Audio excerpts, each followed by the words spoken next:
তাকে আমার সবাইকে সংগ্রামী অভিনন্দন জানাতে চাই।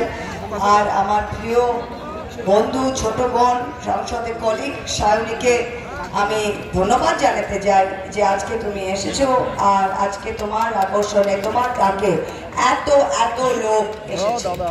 আমি ঠিক হতে পারে না, কারণ সবাই মিছিলে হয়ে ক্লান্ত।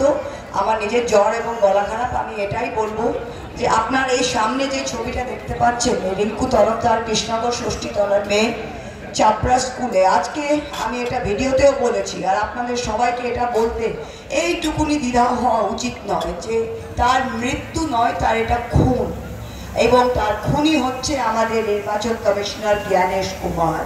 প্রত্যেকটি বিএলওকে আজকে একটা অমানসিক চাপে 4 নভেম্বর থেকে 4 ডিসেম্বর ডেডলাইন কিসের জন্য দিয়েছেন আপনি?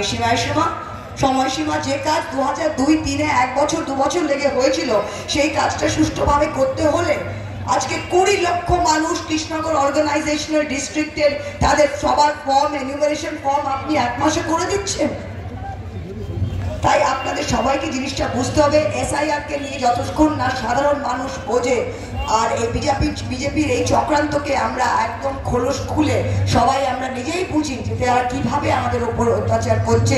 26 সালে অভিষেক বলেছে তারা 50টা সিট পাবে, আমি বলছি তারা 50টার আরো নিচে যেতে পায়। এটা কিন্তু আপনাদের উপর ডিপেন্ড করছে।